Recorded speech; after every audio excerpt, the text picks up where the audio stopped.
The first blow felt like a betrayal made of bone and flesh. My son-in-law, Russell, the man who called me Mom, struck me across the face with a closed fist. The shock of it was a white-hot flash, followed by a cold, numbing disbelief. Before I could even process the pain, my own daughter, my April, grabbed me by the hair, her fingers twisting into the silver strands I had been so proud of. She dragged me from the home I had been invited into, the home where I was supposed to be cherished, and threw me onto the cold concrete of the driveway. All of this monstrous violation, happened because I had said no. I had said no to giving them $3 million of the money my late husband and I had spent a lifetime saving. As I sat on the curb, the metallic taste of blood filling my mouth, shivering in the crisp evening air, I looked at the face of my child and saw a stranger, a cold, calculating stranger whose eyes held none of the warmth I remembered. But in that moment of utter desolation, a flicker of strength ignited within me. A quiet, steady resolve that had been forged over 71 years of life. What they did not know, what they could not possibly comprehend, was that this moment of their cruelty was the very moment I had been preparing for. And in less than 1 hour, their carefully constructed world, built on a foundation of greed and deceit, would begin to shatter into a million irreparable pieces. It had all started with an illusion, a beautiful, comforting lie. I moved in with April and Russell just 1 week after my 71st birthday. It was not born of necessity. I was perfectly capable of living on my own. My mind was as sharp as it had ever been, and my body, though older, was still strong. I had my own small, tidy apartment 2 towns over, a place filled with the quiet comforts I had curated over decades. My part-time work at the public library, organizing historical archives, and leading genealogy workshops gave me a sense of purpose and connection. I loved the smell of old paper, the thrill of helping someone uncover a piece of their past. I loved my own little kitchen, my ceramic owl salt shakers, the comfortable silence of my own space. But April had been so persuasive. She had called me every night for a month, her voice filled with a sweet, aching nostalgia. She said she missed me. She said she wanted me closer, wanted her children to grow up hearing my stories, to know the woman who had raised her. She said Russell even agreed, that he thought it was a wonderful idea. I remember the warmth that spread through my chest when she said those words.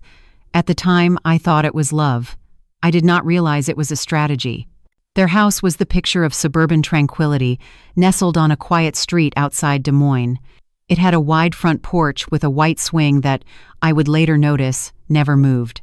It was for show, like so much else in their lives. April had decorated the guest room in lilac and ivory, my favorite colors.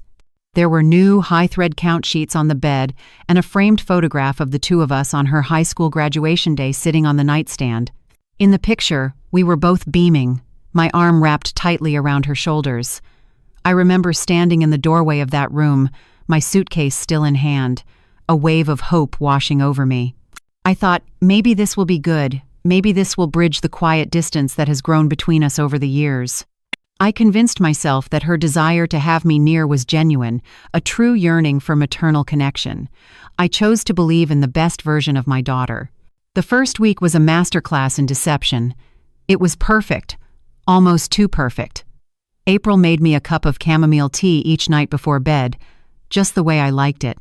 Russell, a man I had always found a bit too slick, a bit too polished, would ask about my old job at the library, feigning interest in the historical archives. The grandkids, my sweet, innocent grandchildren, would sit at my feet as I told them stories of our ancestors, how they had sailed from Wales with nothing but hope in their pockets. I felt a sense of belonging I hadn't realized I was missing. I even felt a little foolish for having harbored any doubts about her intentions. The feeling was so intoxicating, this illusion of a happy multi-generational family, that I willingly ignored the small dissonant notes that began to creep into the symphony. Then, gradually, almost imperceptibly at first, the melody began to change. The conversations started to shift. April began to bring up their financial situation more often. Her voice was always light, almost casual, but the words were weighted with implication. She would talk about the cost of refinancing their mortgage, about the ever-growing college savings accounts for the children, about how tight things had gotten since Russell's firm had lost a major client. Russell would then chime in, mentioning a can't-miss opportunity he had heard about through a colleague. It was some kind of exclusive real estate fund, he explained over a dinner of roast chicken, high return, low risk. He said it so casually, as if he were discussing the weather, but I felt a familiar tightening in my chest, a small, cold knot of apprehension. A few days after that conversation, April came into my room while I was reading. She was holding a crisp manila folder. She sat down beside me on the bed, her movements slow and deliberate. Her tone was careful, rehearsed. She said they just needed a short-term transfer, a temporary loan to secure their position in the fund. She promised, her eyes wide and earnest, that they would return every single penny, with interest, within 6 months. She said it would secure their future, the children's future. Inside the folder were bank forms, a notarization page, and a freshly printed statement from my private investment account. The sight of it sent a chill down my spine. I asked her, my voice quieter than I intended, how she had gotten access to my account information. She smiled, but the smile did not reach her eyes. It was a cold, practiced thing. She said she had always known my passwords, that she just needed to check in on me sometimes, to make sure everything was okay. That was the moment the beautiful illusion shattered, the moment the music stopped. That night, I lay awake for hours, staring at the lazy, circular path of the ceiling fan above me. The soft, whirring sound seemed to mock the frantic beating of my own heart. Something fundamental had cracked open, a deep fissure in the foundation of my trust. I thought about my late husband, David. I thought about how we had saved for years, meticulously, patiently, putting away a little bit from every paycheck. We lived modestly, never taking extravagant vacations or buying flashy cars. Our wealth was not in our possessions, but in our security, in the knowledge that we had built a future for ourselves, together. We had a pact, never touch the principal. It was our bedrock. I thought about the time, years ago, when I loaned April $2,000 to fix the transmission on her car. She had been so grateful, so full of promises to pay me back.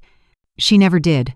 I never pressed her for it, telling myself that it was a gift, that a mother helps her child. But now, that unpaid debt felt like a harbinger, a small red flag I had chosen to ignore. I realized with a sickening clarity that I had not moved into a home. I had moved into a house of cards, a place where love was not a gift but a transaction, where affection came with terms and conditions. By the end of that second week, I started locking my bedroom door at night. It was a small act of defiance, a quiet declaration that I was not as naive as they believed. Looking back now, I wonder if any of you have ever felt that same chilling shift. That moment when a hug feels less like an embrace and more like an assessment of your worth. That moment when kindness is no longer a virtue, but a currency used to purchase your compliance. If you have ever trusted someone so completely that you placed your life in their hands, only to feel their fingers slowly, methodically closing around your throat, then you know exactly what I mean. And if you have not, I ask you to stay with me, to listen to my story. Because what happened next would not just pull back the curtain on their deception, it would rip the entire stage apart. And once that curtain was torn, there was no more pretending. Not for me, not for them, not for anyone. The quiet war had just begun. The beginning of the third week marked a definitive shift from the subtle to the overt. The pretense of familial affection began to fray at the edges, revealing the raw, ugly greed beneath. The first tangible evidence appeared on the kitchen counter. I had always been meticulous about contributing to the household expenses. I insisted on paying for my own groceries, the milk for my tea, the bread for my toast, my special brand of chamomile that helped me sleep. But one afternoon, I found a grocery receipt left pointedly on the granite countertop. Several items had been circled with a bold red pen, and a total was written beside them in April's neat, precise handwriting. Next to it was a small, yellow sticky note. On it were 3 words. "Your share, thanks." There was no greeting, no smiley face, just a cold, transactional demand. It was a small thing, but it felt like a slap in the face. Later that same evening, she handed me a printed spreadsheet. It was a detailed breakdown of the monthly utility bills, meticulously organized into columns, with certain figures highlighted in fluorescent yellow. She had even calculated a per capita cost. She pointed to my name at the bottom of the page, next to a number. Her voice was calm, almost serene, as she said that fairness is what keeps things clear. That is how families stay strong, she insisted. Russell, who was scrolling on his phone at the other end of the table, did not even look up. He just nodded in silent, solid agreement. I did not argue. I simply took the paper from her hand, my fingers feeling strangely numb, and walked upstairs. I sat on the edge of my bed, the lilac and ivory walls of the room suddenly feeling like a cage, and stared at the math. The total was not an outrageous sum of money, but the message it sent was louder and more insulting than any number could be. They did not want a mother in their home. They wanted a tenant. And a tenant, unlike a mother, can be evicted. A few days later, my suspicions about their clandestine activities were confirmed. I walked into the kitchen and found Russell hunched over the counter, flipping through a small black notebook. The moment he heard my footsteps, he snapped it shut, his movements jerky and unnatural. He slid it into a drawer and turned to me with a smile that was too wide, too bright, too false. He asked if I needed anything, his voice a little too casual. I said no and went to make myself a cup of tea, my mind racing. I knew that notebook was important. Later that night, after they had gone out to a movie, I felt a compelling urge to check the drawer in my bedroom where I kept my personal folder. This folder contained everything: my birth certificate, my social security card, my will, and copies of my financial statements. I had placed it neatly at the back of the drawer, but when I pulled it open, it was slightly out of place. The tabs I had so carefully labeled were shifted. I knew, with a certainty that chilled me to the bone, that someone had been through my things.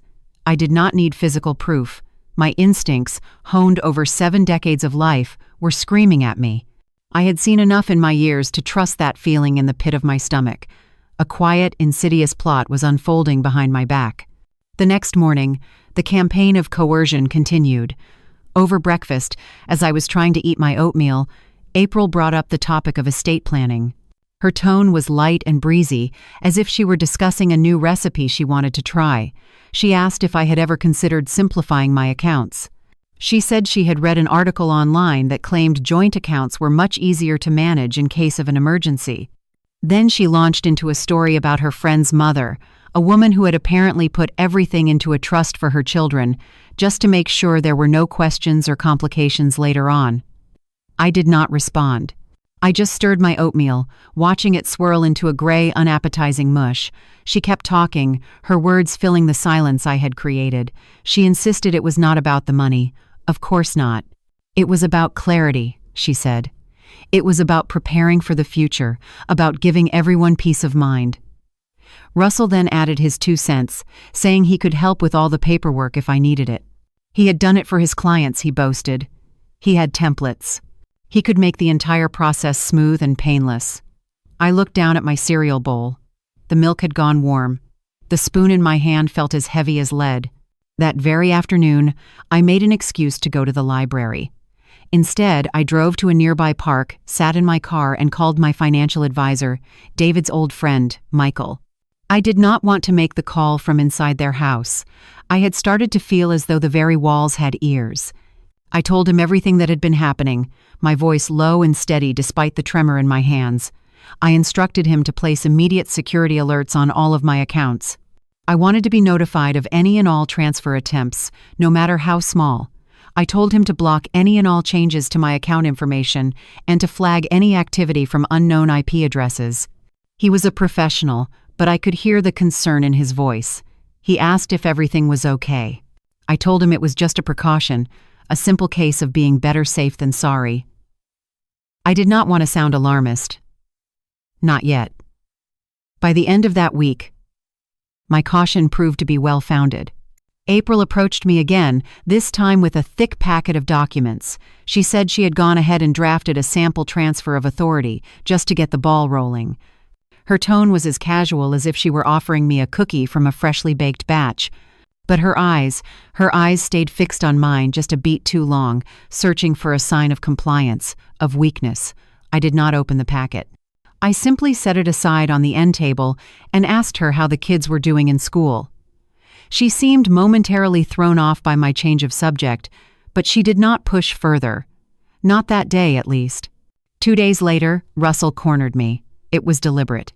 He waited until we were alone in the garage, the large metal door creating a sense of confinement. He said that April was just trying to help, that she was worried about me. He said I was lucky to have a daughter who cared so much about my future. Then he leaned in a little closer, his smile too smooth, too practiced, and said that money only creates drama when people get secretive. His words were meant to be a warning, a subtle threat veiled as friendly advice. I did not take the bait. I simply stepped around him, walked back into the house, and locked my bedroom door behind me. That night I did not sleep. Instead, I conducted a full audit of my life. I sat at my small desk and reviewed every single account I possessed. I changed every password, creating complex new ones that even I would have to write down to remember. I wrote down the names and numbers of people I trusted, my lawyer, Michael, my sister-in-law. I then took out a small flash drive I had hidden in my purse. I scanned and saved backup copies of every important document I had. My will, my trust, the deed to my condo, my birth certificate. I then carefully opened the lining of my old, sturdy suitcase and hid the flash drive deep inside. I was not afraid yet. The fear had not fully set in, but I had begun to prepare. A deep, primal instinct for survival had taken over. It was not paranoia. It was pattern recognition. And the pattern I was seeing was one of deception, manipulation, and escalating greed. I had seen this pattern before, in stories I had read, in cautionary tales I had heard. I just never, in my darkest nightmares, imagined it would unfold in my own family, orchestrated by my own child. I hadn't wanted to see it until now. But now, my eyes were wide open. The third week bled into the fourth, and a new, more sinister atmosphere settled over the house. The air grew thick with unspoken tensions. It was in the small things, the subtle shifts in behavior that spoke volumes. It was in the way Russell's footsteps seemed to grow louder, more deliberate, as he walked down the hall past my room. It was in how April stopped knocking before entering, her sense of entitlement growing with each passing day. And most painfully, it was in how the grandchildren were suddenly always too busy for me, their afternoons filled with playdates and activities that never seemed to include their grandmother. A campaign of small isolations was being waged against me, building slowly, brick by brick, until I felt walled in. It began in earnest the morning I found my weekly medicine organizer in the wrong drawer. I was meticulous about my routine. I always kept it in the drawer of my nightstand, but that day it was sitting on top of my dresser, the lid open. The slot for Tuesday was empty, even though I knew with absolute certainty that I had not taken my blood pressure medication yet. I did not panic. I did not confront them. I simply threw the remaining pills away and started a new set from a travel stash I kept hidden in my toiletry bag. From that day on, I began carrying my essential items, including my medication, in a small zipped pouch that never left my side. I stopped leaving my cup of tea unattended, even for a moment. One afternoon, I was in the living room reading when I overheard Russell in the backyard. He was on his phone, pacing back and forth by the old garden shed, his voice sharp and angry. He was talking too loudly, confident that I could not hear him through the thick glass of the sliding door. I could not catch every word, but I heard enough. I heard phrases like equity, consolidation, and the two words that made my blood run cold: legal guardianship. He was not talking about a client. I knew he was talking about me. Later that same day, April approached me with a stack of papers related to their mortgage refinance. She said it was just a routine update, that the bank needed a few signatures. I took the papers from her and read through them carefully, my years of library work making me a patient and thorough reader, and there it was, buried in the fine print on page 3. My name was listed as a co-owner of a secondary mortgage on their home. I looked up at her and asked, my voice dangerously calm, why my name was on the document. She paused, just for a second, but it was long enough for me to see the flash of panic in her eyes. Then she recovered, forcing a light laugh. She said it must have been a clerical error, a simple mistake from the bank. I knew then that I had gravely underestimated just how far they were willing to go. This was not just about getting a loan from me anymore. This was about entangling my finances with theirs so completely that I would have no escape. That night, I waited until I was sure they were both sound asleep.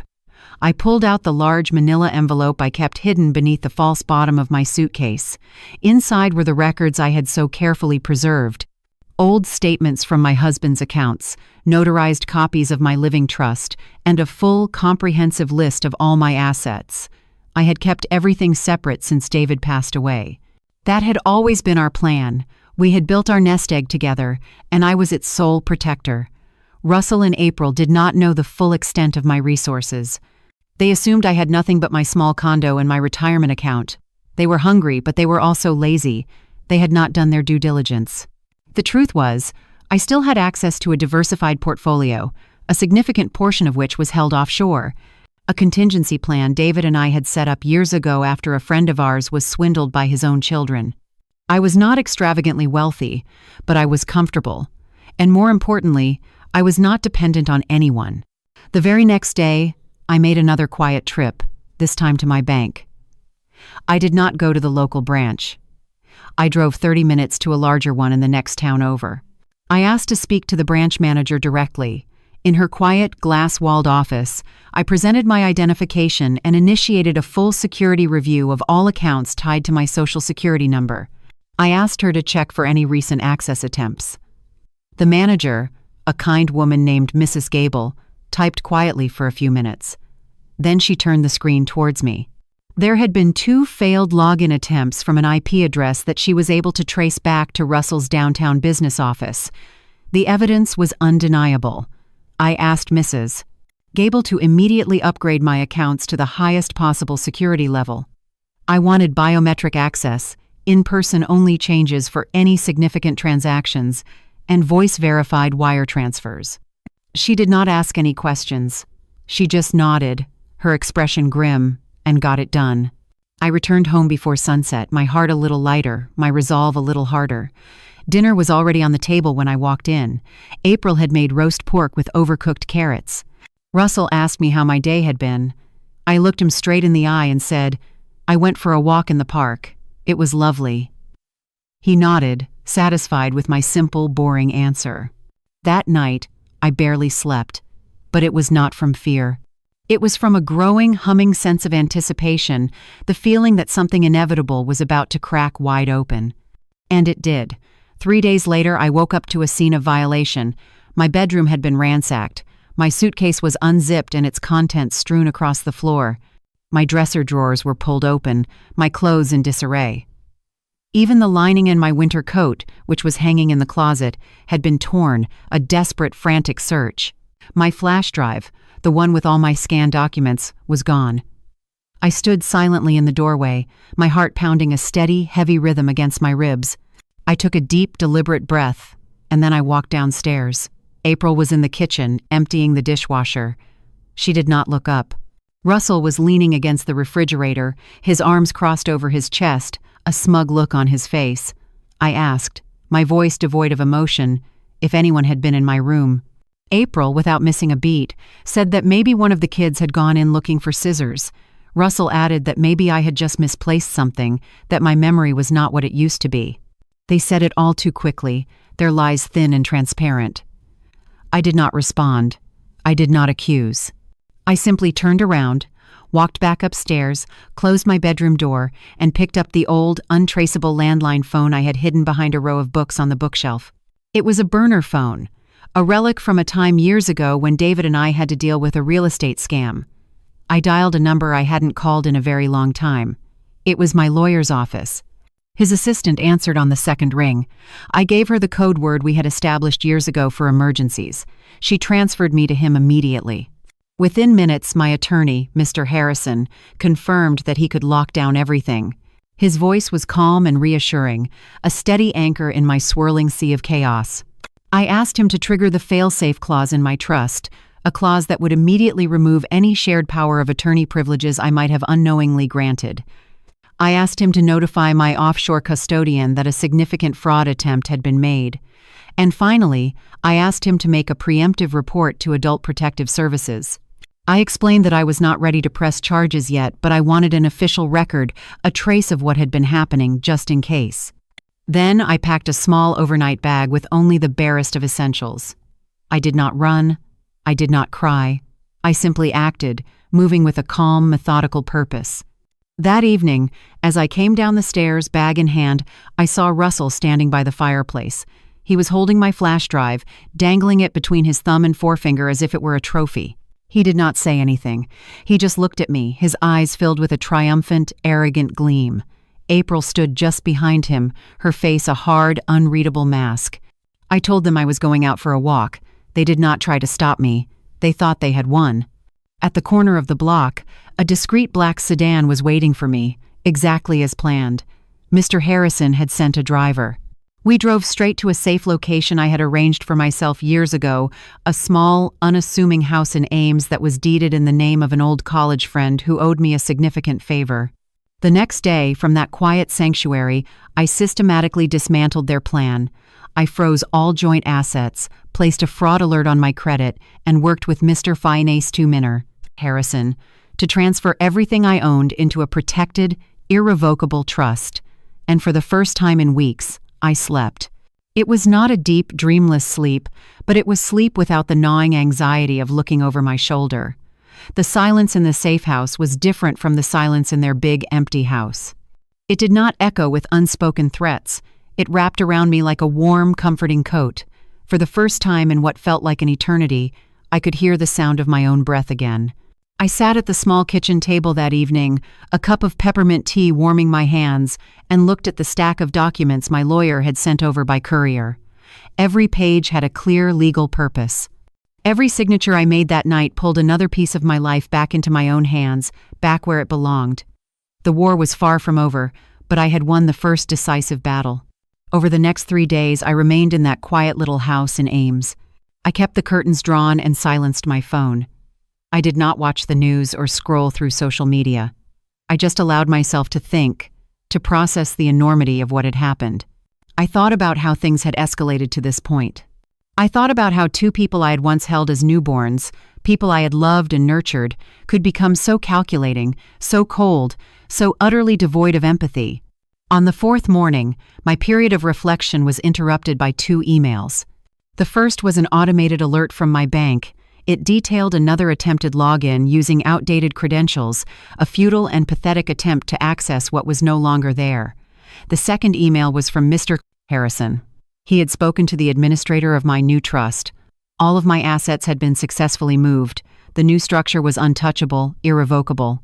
And the successor trustees I had named long ago, 2 trusted women from my reading group, both retired and respected university professors, were now legally in charge if anything should ever happen to me.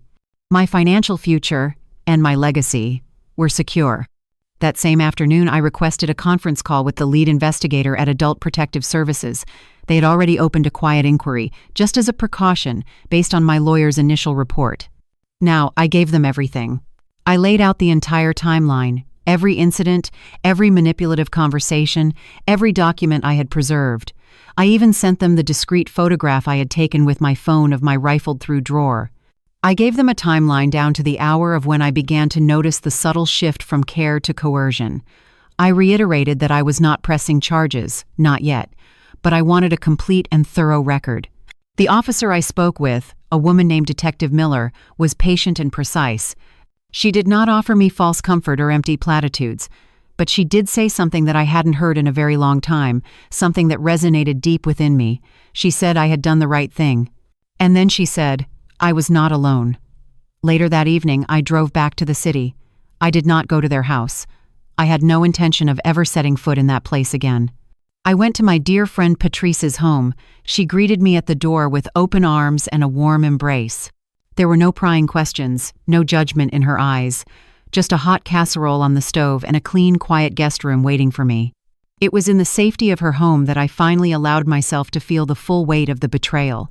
It was never just about the money, it was about erasure. They had not just tried to steal my accounts. They had tried to erase my autonomy, to replace my legacy with their own convenience. But they had failed. And that simple, powerful truth held me steady when the letter from their lawyer arrived.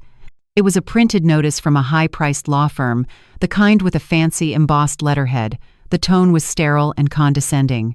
They expressed grave concern over my sudden and unexplained disappearance.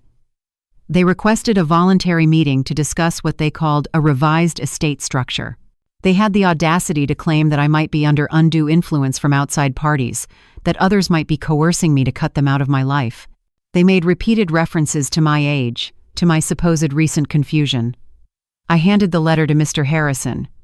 He smiled a thin, grim smile as he read it. He then made a copy, highlighted every single loaded and legally actionable phrase, and drafted a reply that was both firm and impeccably polite. He included irrefutable proof of my legal capacity, including the results of recent cognitive evaluations I had undergone during a routine physical just months before. He outlined the timeline of events I had already documented with Adult Protective Services.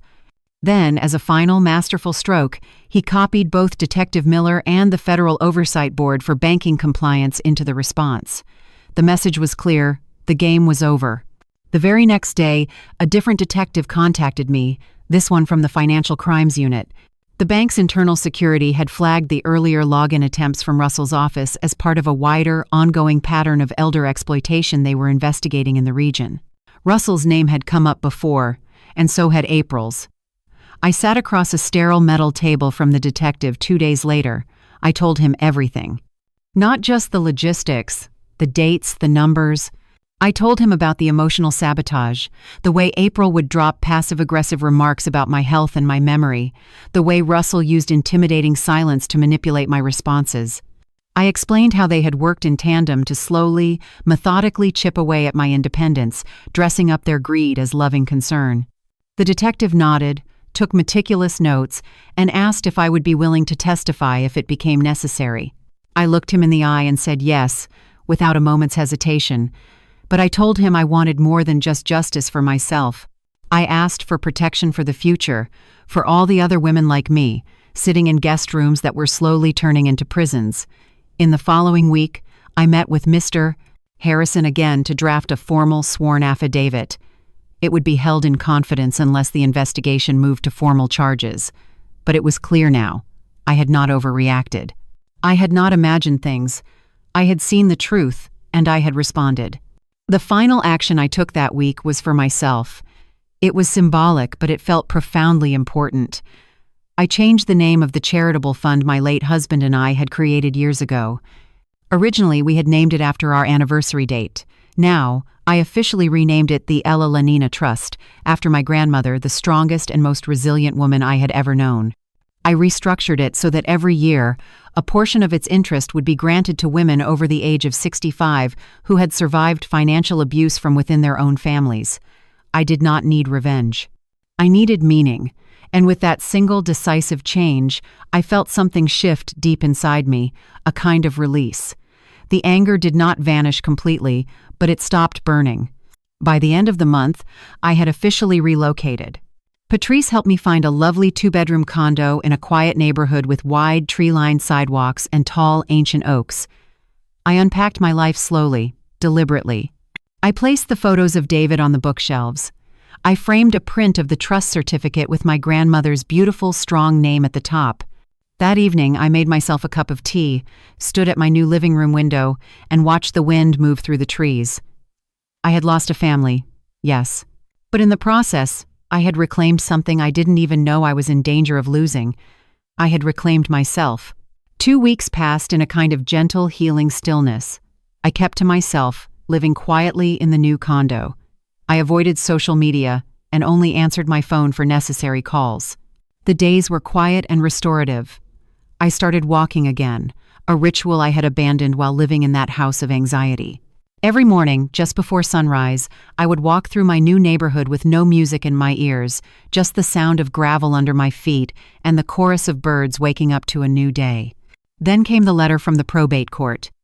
It had been sent to my old address at April's house, but my lawyer had arranged for all my mail to be redirected. Inside was a petition filed by April and Russell. They were requesting a formal hearing to declare me mentally unfit to manage my own estate. They were invoking something called the Elder Concern Act, claiming I was mentally compromised and being isolated by outside parties for their own financial gain.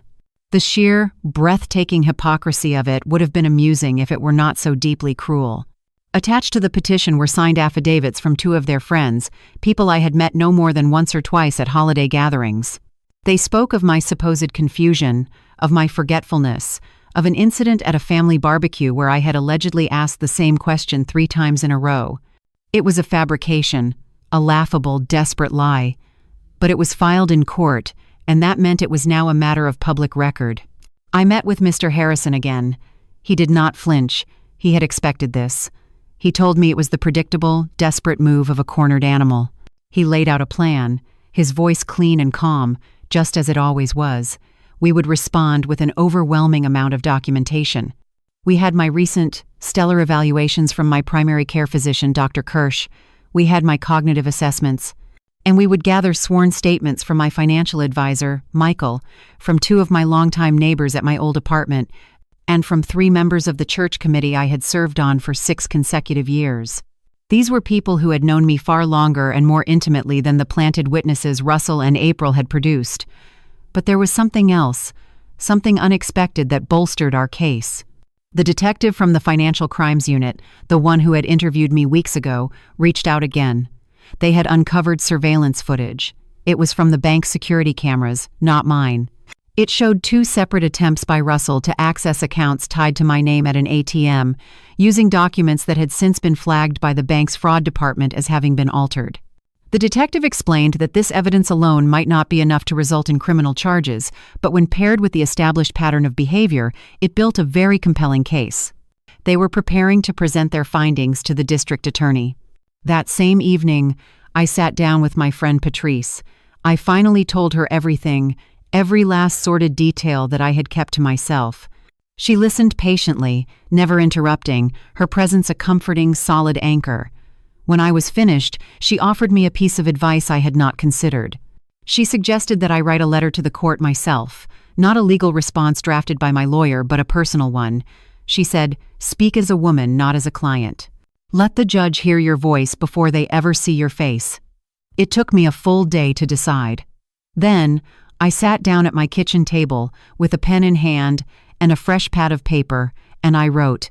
I wrote longhand, the words flowing out of me like a river that had finally broken through a dam. 4 pages. Not just facts, but feelings. I wrote about my childhood, about raising April, about her boundless curiosity and her infectious laughter as a little girl. I wrote about the exact moment I realized she had changed, that the daughter I knew had been replaced by someone I no longer recognized. I described the silence between us that had grown louder and more oppressive over the years, and I explained in simple, direct terms that protecting myself from her was not an act of cruelty.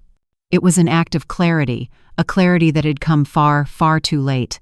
My lawyer typed it up for me, preserving every word exactly as I had written it. It was added to our formal response packet, along with all the supporting documents. The hearing was scheduled for 3 weeks later. Those 3 weeks passed with a strange, suspended stillness. It was not a calm feeling, but the feeling of holding your breath, waiting for the other shoe to drop. I did not hear from April or Russell. Not a single word. But the local papers, hungry for any small-town drama, picked up on the probate filing. It was a small city after all, and gossip travels fast. People started to whisper. Old friends called, most of them just leaving awkward, hesitant voicemails. I did not return their calls. Not yet. On the morning of the hearing, I dressed with deliberate care. I wore a navy blue suit that I had not touched since my husband's funeral. I brushed my hair until it was smooth and pinned it back neatly.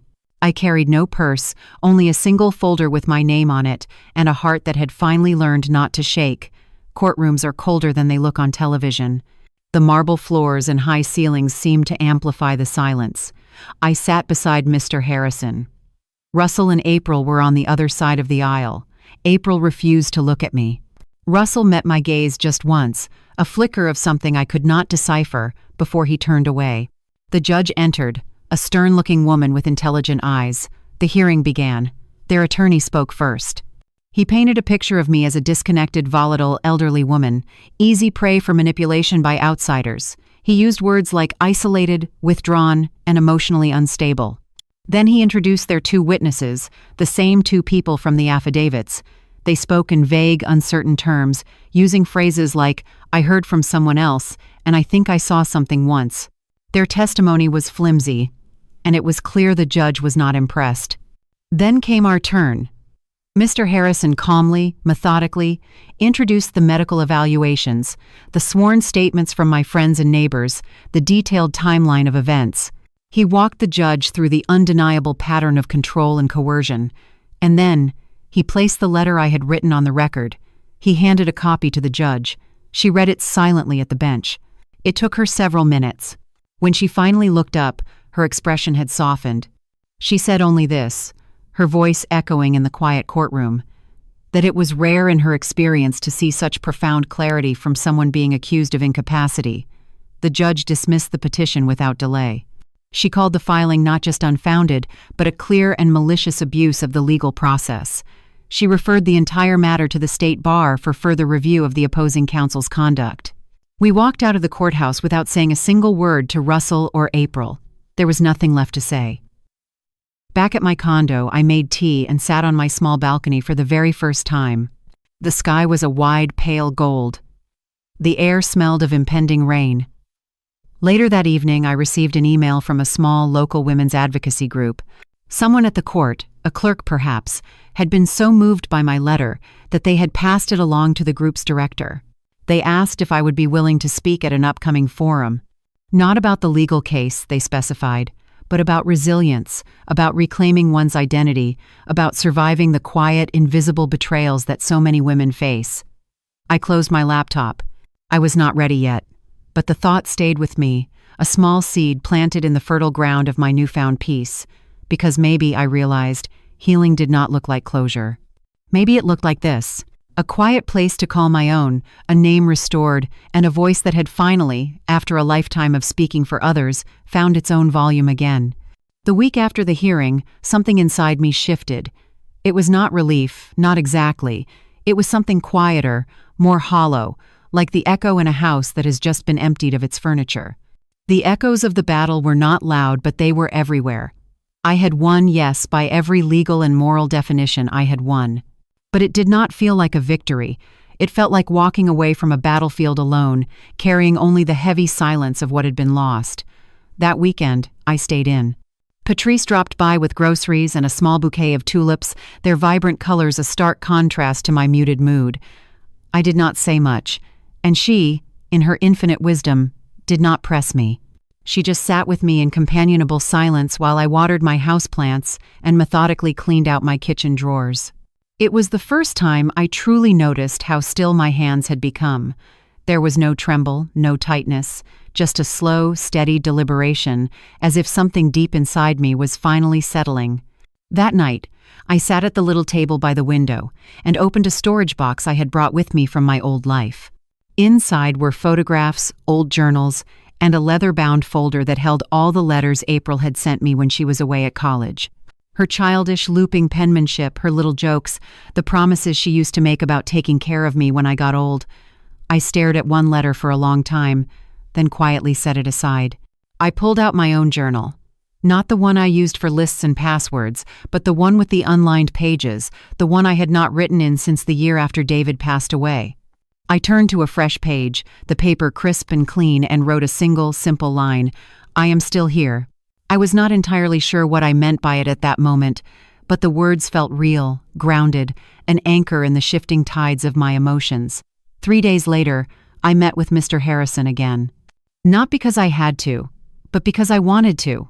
I wanted to talk through the next steps, not the legal steps, but the personal ones. He brought up the trust, the newly christened ELELLANENA Fund. He informed me that the first round of grants could be released within 6 months. He mentioned that applications were already beginning to come in, from women of all ages, all with stories of loss, of survival, of quiet, courageous reinvention. Then he looked at me, his gaze direct and kind, and asked if I wanted to remain an anonymous benefactor. I thought about that for a long time. I thought about what it meant to be visible, to have your name attached to something that other women might one day cling to as a lifeline in their darkest hour. To stand up, not in spite of what had happened to me, but because of it. I told him no. I wanted my name on it. That evening, I took a long walk around my new neighborhood. I passed a park with benches painted a pale, cheerful blue, and watched children running in joyful circles, their laughter echoing in the late afternoon light. I sat for a moment, letting the warm, golden light of the setting sun hit my face. And I thought about April. I did not think of her with anger, not even with disappointment anymore. I just thought of her with a kind of profound stillness. She had made her choice. Russell, too. And now, finally, I had made mine. But this time, my choice was not reactive. It was not about protecting what I had. It was about choosing what I wanted to become. Back home, I made tea, then opened a blank document on my laptop. For the first time in years, I started to write my story. Not as a legal case, not as an affidavit, but as a life. A full, flawed, quiet, and resilient life. Mine. It began with the same line I had written in my journal. I am still here. And from there, the words came like water, a steady, cleansing stream.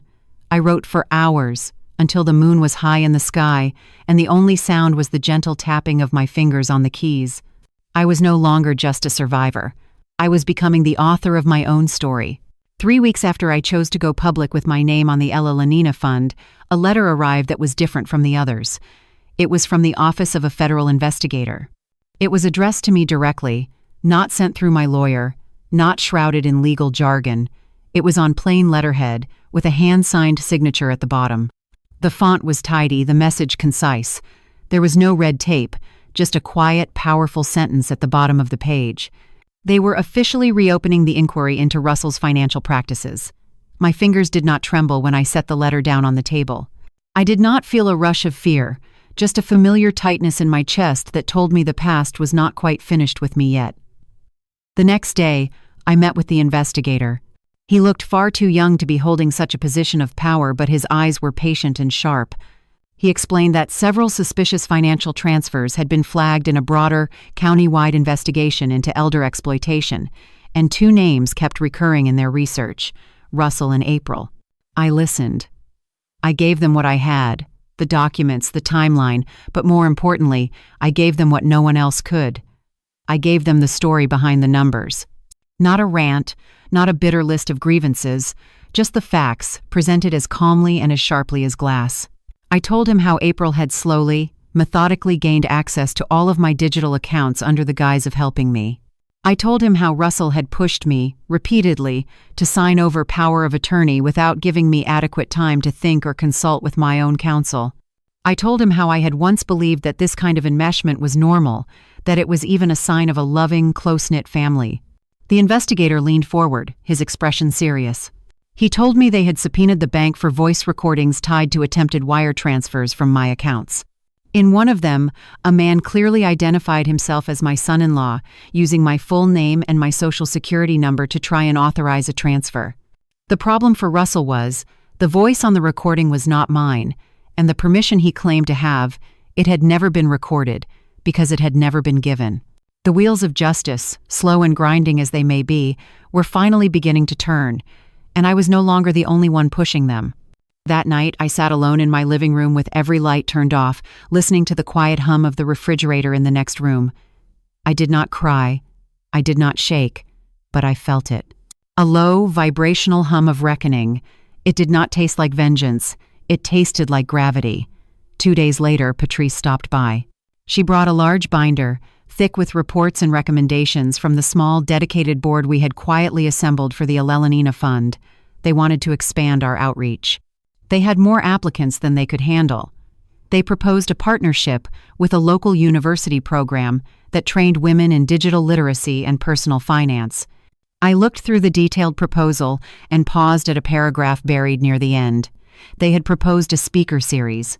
Women over 60, sharing their real stories of rebuilding, of quiet battles fought and silent triumphs won, and there, penciled in as the very first speaker, was my name. I did not say yes, but I did not say no. That night, I sat on the balcony again. The air was thick with the heat of early summer. A siren wailed 2 streets over. I did not flinch. I thought about what it meant to speak. Not to whisper in a lawyer's office, not to write in a private journal, but to speak out loud. And not just for myself, but for the hundreds of other women whose stories I had now read in the fund's early applications. Stories filled with disbelief, with gaslighting, with financial erasure, with betrayal dressed up as care. My story was not rare. And that, I realized, was the hardest part. It was common. It was silent. It was ordinary. And that silence needed to be broken. So I agreed. I stood up in front of the first small gathering 2 weeks later. It was in a modest community space in the basement of the local library. There were folding chairs, a pot of coffee, and paper cups. There were no microphones. I told them the truth. Not everything, just enough. I told them I was 69 years old when the abuse began. I told them I had raised a daughter whom I loved with every fiber of my being.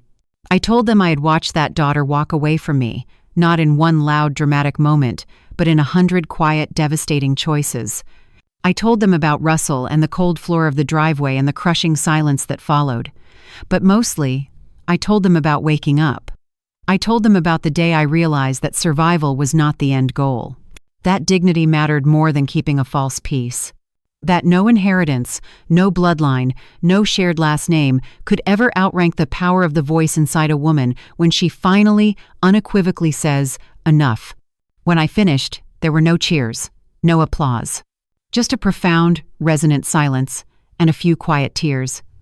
But this silence felt different. It was not the silence of shame. It was the silence of recognition. Afterward, a woman named Eloise took my hand. She was 73. Her daughter had taken out a home equity line of credit in her name and then vanished. She had not told a single soul until that night. As she spoke, her voice cracked, but she did not stop, and I realized in that moment that this was the true legacy. Not the fund, not the courtroom victory, not even the name I had cleared. It was the simple, powerful fact that somewhere in that room, a woman had breathed a little easier because I had spoken first. By late summer, the name of the ELELLANENA fund had started to circulate quietly through nonprofit spaces and retirement communities. There was nothing flashy about it, just a quiet, steady momentum. I had never intended for it to become a large organization, but I was learning that sometimes when you plant something honest, it grows, whether you intend it to or not. I had agreed to speak again, this time at a women's center in Greenville, a town about 40 minutes from my condo. They had printed small, simple flyers with just my name, a time, and a title that I had not chosen myself. It read, "Speaking Through Silence." The title sat heavy in my chest the whole drive there. The room was warm when I arrived, lit by humming fluorescent lights. The smell of coffee was already brewing. I sat in the back while the organizers arranged the seating. I did not wear anything special, just a comfortable blue knit top, cotton slacks, and the simple silver watch David had given me in 1984. It was funny how I still wore it. Not for the sentiment anymore, just because it told time accurately. When it was my turn to speak, I did not use any notes. I simply stepped forward and told the truth again, but a different shade of it this time. I spoke more about what came after the storm. About what it felt like to sit in your own home again without constantly waiting for footsteps to come up behind you. About learning how to cook for one person and not feel a sense of pity for yourself. About paying your own bills online and feeling a small, fierce sense of gratitude for the quiet click of the confirmation page. I saw a few women in the audience nod in understanding. One reached into her purse to find a tissue to dab her eyes. Afterward, a woman with beautiful salt and pepper hair asked if she could walk me to my car. Her name was Judy. She was 71. Her story unfolded slowly as we walked through the parking lot, but I recognized the familiar, heartbreaking rhythm. A daughter who had gradually taken over her finances. A son-in-law who handled all the paperwork. And then, suddenly, she found she could not access her own checking account anymore. She whispered to me that she had no one else she could tell, so I gave her a number. Not my number, but the number for the Women's Center. I told her to call in the morning, that they had volunteers who were trained for exactly this kind of situation.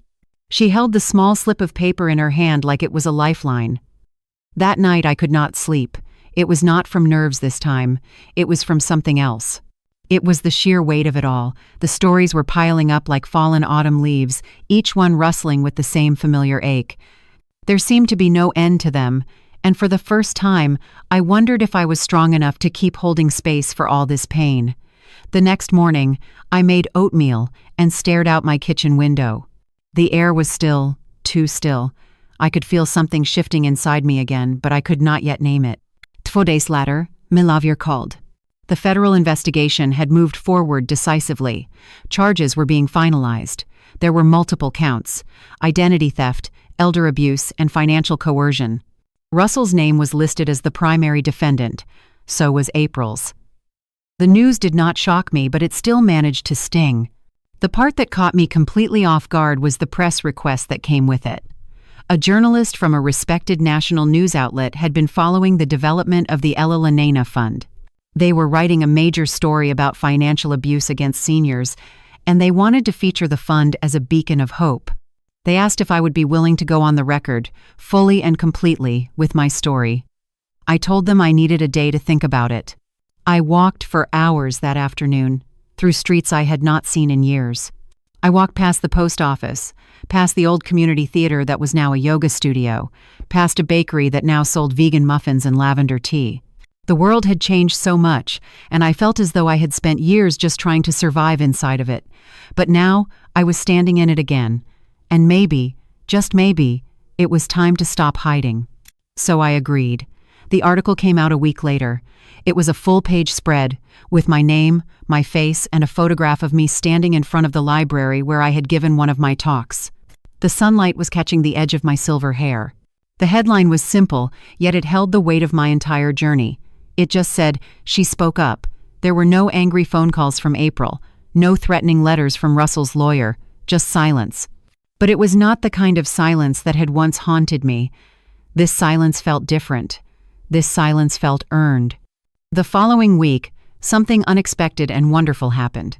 A young woman, a student at the local university, reached out to me. She was studying nonprofit leadership, and she wanted to know if she could intern with the ELELLANENA fund. She explained that her own grandmother had been one of the very first women to apply for a grant from the fund, and that her grandmother had cried with relief when she read the acceptance letter. The young woman said she wanted to help other women feel that same sense of hope. I told her yes, of course.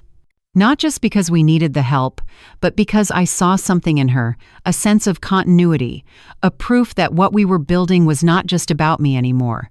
It was bigger. That afternoon, as I was filing grant paperwork and updating our modest budgets, I had a startling realization. I had not thought about Russell or April in hours. Not from a place of fear, not from a place of pain. I simply had not thought of them at all. They had finally, after all this time, stopped living in my head. And that, more than any court decision or any newspaper headline, felt like the real beginning of the rest of my life. The day the letter arrived, I had just come back from the hardware store with a new light bulb for my reading lamp and a bottle of white vinegar for cleaning. I saw the envelope sitting on the small table on my porch, looking out of place. It was a thick, cream-colored envelope with no return address. Just my name, written in a sharp, deliberate handwriting that I knew as well as my own. It was April's. My fingers did not tremble as I picked it up. I just took it inside, sat down at my kitchen table, and opened it. Inside was a single page, and it was not a long letter, just a few sentences. She said she had heard about the ELELLANENA fund. She said she had seen my picture in the national article. She wrote that Russell had told her they had made mistakes, and that now he wanted to make peace. She said that they would like to meet me for dinner, just a quiet evening, just to talk. She had even included the name of a restaurant, a place in a part of town I had not been to in years, not far from the courthouse, ironically. The timing she proposed was casual. Friday at 7. I placed the letter down on the table and went to boil water for tea. I did not need time to decide. I was not going. But I did not tear up the letter either. I let it sit there for 2 full days, untouched, next to the kitchen clock. I suppose a part of me wanted to understand why I was not angry anymore, why the invitation did not sting, why the silence inside me felt so firm and unshakable. By Friday afternoon, I had forgotten about the letter completely. It was not until the sun began to set and the light outside shifted to that strange golden hue of early evening that I remembered. 7 o'clock, and then at 7:30 my phone rang. It was an unknown number. I let it go to voicemail. Then it rang again, and then a third time. Finally, with a sigh, I picked up. It was a nurse from the local hospital's emergency room. April had been admitted with chest pains. She said they were mild, but enough to trigger a full cardiac workup. They had found my number listed as her next of kin. She had written my name down on the intake form. I sat on the edge of my bed, the phone pressed tightly to my ear. I could hear the familiar, chaotic sounds of a hospital in the background, machines beeping, voices over an intercom. For a moment, the air around me seemed to shrink. I asked the nurse if she was stable. She said yes. Then she paused and added that April had been asking for me, that she was alone. I did not answer right away. I looked down at my own hands, at the veins, the skin, the marks of time that had not used to be there. I thought of the woman who had dragged me by the hair, who had slammed a door in my face, who had made me feel like an invisible ghost in my own home. And then, another image surfaced, unbidden. The image of a little girl who once fell asleep on my chest every Sunday afternoon after church, who had cried for a week when she lost her favorite stuffed elephant, who used to braid my hair with her tiny, clumsy fingers and whisper that I smelled like lavender and old books. So I went. Not because I had forgiven her, not because I owed her anything, but because something deep inside me needed to see her as she was now, stripped of all her power and pretense. The hospital room was quiet when I entered. She looked smaller than I remembered, her face pale against the white pillowcase, her hair tied back loosely. An IV line dripped a slow, steady rhythm beside her. She opened her eyes and blinked, as if adjusting to the light. For a moment I saw no recognition in her gaze, and then her mouth moved. She said my name. It was just a whisper. I did not speak. I just pulled a chair closer to the bed and sat down.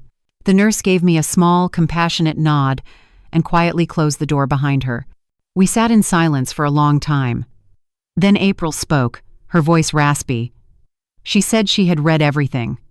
The articles, the legal statements, the interviews. She said she had not realized how far she had gone, that she had not known what she had become. She said Russell was the one who kept pushing, that she was just trying to protect the life they had built. I listened. I did not respond. Then she asked me something I did not expect. She asked if I had created the ELELLANENA fund as some kind of message to her. I shook my head. I told her, my voice low but steady, that it was never about revenge. It was about reclaiming my breath. Her eyes welled up with tears, but she did not cry. She said she knew she could not undo what she had done, but she wanted to start again. Not as mother and daughter, she said, not as anything with a label. Just as two people who had once shared something true. I stood up then, not abruptly, but with a slow, measured grace. I told her that I did not hate her. But I also told her that I did not belong to her anymore, that my peace, the peace I had fought so hard to find, did not depend on her remorse. And then I turned, and I walked out of the room. Outside, the sky had turned to a deep, starless navy. The hospital parking lot buzzed with the quiet motion of a city at night. I took a deep breath, and I exhaled. It was not relief I felt. It was something deeper. I had just looked into the eyes of the woman who had once broken me into 1,000 pieces, and I realized with a sudden liberating clarity that she no longer held any power over me at all. That night I went home and made myself a bowl of soup. Not because I was hungry, but because I wanted to taste something warm and quiet. I lit a candle, not for prayer, just for the calm, steady flicker of its flame. And for the first time in years, I slept through the entire night without waking up once. The morning after my visit to the hospital, I brewed a stronger cup of coffee than usual, the kind that clings to your throat a little longer, a silent acknowledgement of the strength I had found within myself.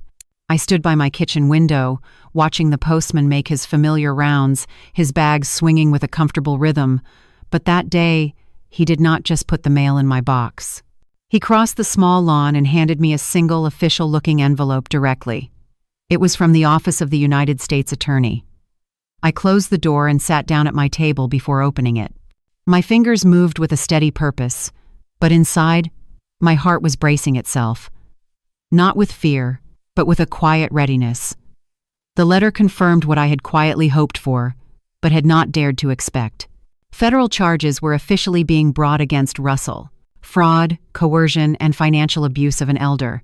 The letter listed dates, legal filings, and testimonies. My name appeared more than once, not as a victim, but as a key witness. But there was another piece of information in the letter, a detail that made me read the page a second time slowly. The investigation had been accelerated by an anonymous tip submitted to the Internal Revenue Service 3 months earlier. The subsequent audit had revealed enough financial irregularities to trigger a much broader investigation. Apparently, I was not the only person Russell had tried to manipulate.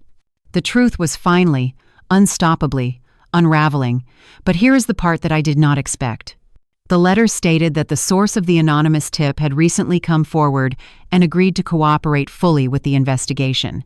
The anonymous tip had come from April, the same woman who had looked at me with hollow, desperate eyes just days earlier in a hospital bed, the same woman who had dragged me out of her house by my hair. I read the page again, letting the truth sink in with the weight of wet wool. She had turned him in. Quietly, secretly, before she had sent the dinner invitation, before the convenient chest pains had landed her in the hospital, she had done it alone.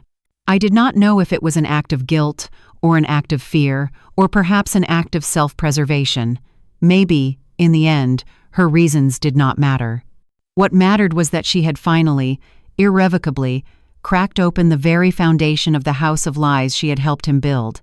I placed the letter down on the table and looked at the stack of seed catalogs by the window. Spring was near. The soil outside was thawing. I thought of the heirloom tomatoes I might try to grow again this year. A week later, a federal officer showed up at my door. He was in plain clothes, but the badge in his wallet was real. He said my testimony would be crucial in expediting the case. He said that Russell had already been approached for questioning and that his arrogant, dismissive tone had shifted the moment he realized that April had already cooperated with them. There had been no arrest yet, but I could see the long, inevitable arc of consequence beginning to curve towards justice. When the officer left, I sat in silence for nearly an hour. I did not call anyone. I did not text my lawyer.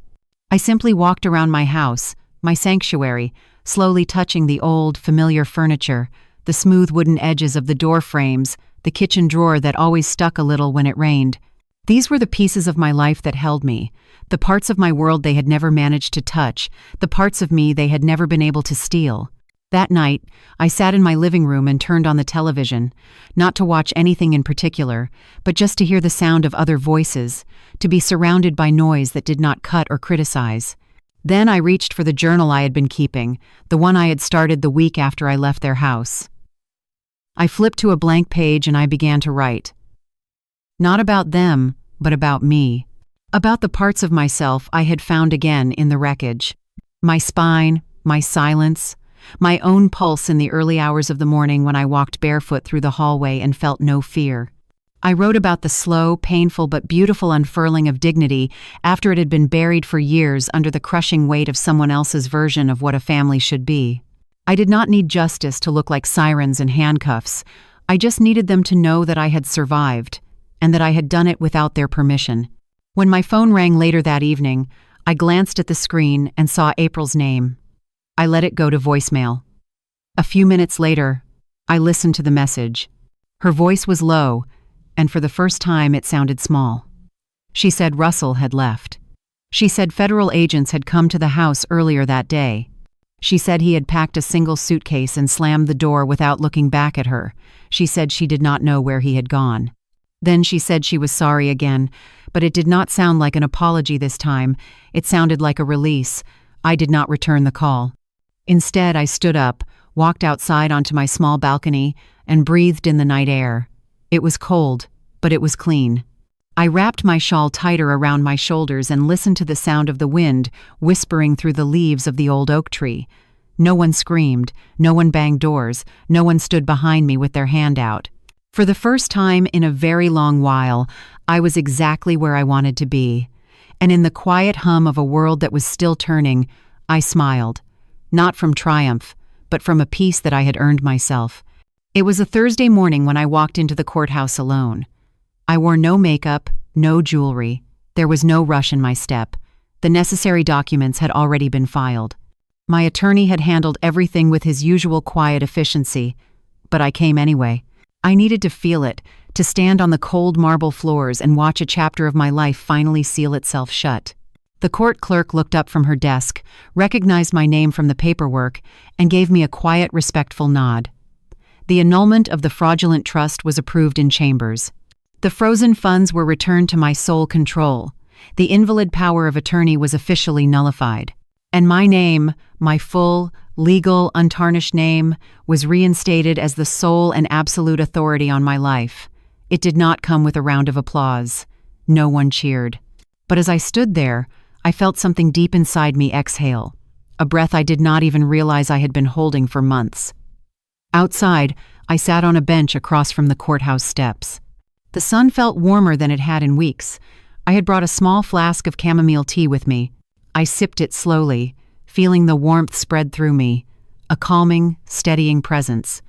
An older woman, older than me, walked by, pushing a small dog in a stroller. We locked eyes for just a brief moment. I gave her a soft nod, a small, knowing smile, and for a split second, I felt as if she knew. Not the whole story, just the unspoken weight of surviving something and still having the strength to stand. When I got home, I did not go straight inside. I walked around to the side of the house and stood at the old potting bench that the previous owner had left behind. My hands itched to be in the soil, to press something living and hopeful back into the earth. That afternoon, I went to the nursery and bought 3 trays of pansies, in shades of deep purple and brilliant white. They are hardy little things, pansies. They do not look like much at first, but they have a quiet strength. They can last through an unexpected frost. They come back even after the cold has tried to wipe them out. A week later, Russell called. I saw his name on the caller ID and I let it ring until it went to voicemail. His voice, when I listened to the message, was lower than I remembered, stripped of its usual arrogance. He said he was sorry. He said April wanted to talk. He said they had both made terrible mistakes. I deleted the message without a second thought. A few days after that, another envelope arrived. No return address, just my name. Inside was a single photograph. It was of a younger April, holding her infant daughter, my granddaughter, and smiling a genuine, unforced smile. The edges of the photo were worn, as if it had been held many times. I held it for a moment. I did not cry, but I did not throw it away either. I placed it in a drawer of my desk, the one I do not open very often, the one where I keep the things that still matter, but no longer have the power to define me. I am not angry anymore. Not exactly. There is a silence in my life now, but it is a different kind of quiet. It is not the silence of absence, but the silence of clarity. It feels like a room that has finally been cleaned of all the echoes that no longer belong there, and I have found something beautiful and unexpected in that silence. I have found peace. It is not the kind of peace that comes from a judge's ruling or a legal victory. It is the kind of peace that comes from knowing, in your very bones, that you chose yourself, that you reclaimed your breath, your voice, and your rightful place in the world. I no longer live my life in reaction to what they did to me. I live my life in response to the woman I have become because of it. If this story has reminded you of someone, a person, or a situation that once tried to silence your worth, I hope you know that it is never, ever too late to take your voice back. Have you ever had to walk away from someone you loved in order to protect the part of you they kept trying to erase?